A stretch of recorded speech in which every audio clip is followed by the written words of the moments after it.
Now to tonight's starting goaltenders for the Maple Leafs. It's Vesa Toskala, and for the visiting at the Ducks, John Sebastian Jaguar, a record of 1-4. And Toskala, gentlemen, if he is as brilliant as he was in New York on Friday night, the Leafs are in for yet another good game. Always seems to start off slow for the Maple Leafs, looking back to last season and this, but he seems, Bob, to have hit his groove. Why do you think that is? I just think the comfort level, Paul. I mean, for me, Vesa Toskala has certainly proved last year that he's the starting goalie of this Toronto Maple Leafs hockey club, and coming into this year, he was preparing himself to play a number of games, and I think that so far in this young season, he felt a little bit uncomfortable. I thought he looked a little uncomfortable his first few games, but his last couple starts outstanding. His game in New York, I mean, to get a shutout, first time a goaltender since Johnny Bauer in 1965 in Madison Square Gardens. So outstanding job, and I look for more of that out of him in this game tonight. J.S. Jaguar, Mark, already 4 losses, a goals against average, terrible, and the save percentage well under 900.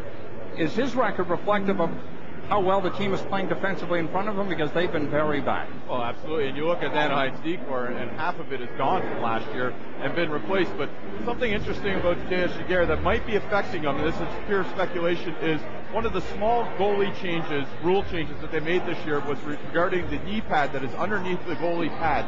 And they've made it more contoured, and they actually cited J.S. Jaguar and Roberto Longo as examples in this as butterfly goalies that have tight gaps.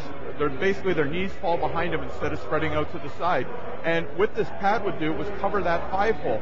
It's not able to do it this year. It's more contoured, meaning his knee is more exposed when he goes in a butterfly position.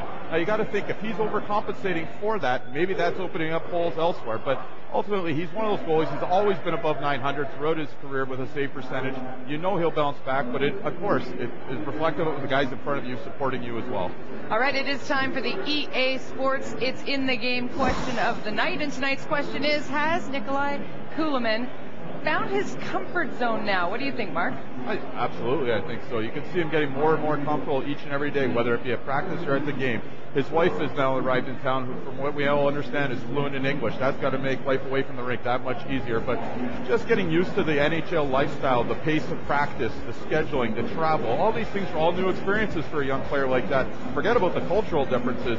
For any player, that's a huge adjustment. And I think as each day goes by, he's getting more and more comfortable with what's expected of him. And I think the first few games, he was averaging about 12 and a half minutes a night.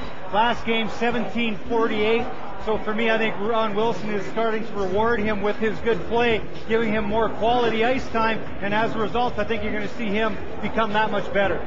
It was interesting midway through the game in Pittsburgh, Jody, on Saturday night. Mikhail Grabowski alongside Nick Hagman, very effective. But all of a sudden, you throw on Kulemin, guys, and this line all of a sudden just dump the puck in. They attack coming over the blue line and forces the opposing defense back in. These guys just don't like to dump and chase. There's a very European flair to these 3 guys, obviously. Well, I think puck control is the key for them, and that's that European influence. They don't want to dump the puck. If they go with speed through the neutral zone, they're going to be able to gain that blue line. And if they do that, they're a very, very dangerous trio. And I think the 3 of them have had a little bit of chemistry in that one game, as you saw. And we'll see tonight against the Ducks if they can sort of duplicate that same situation. Well, if you look at the chemistry that Ron Wilson's trying to establish as well, he's really been mixing and matching his lines.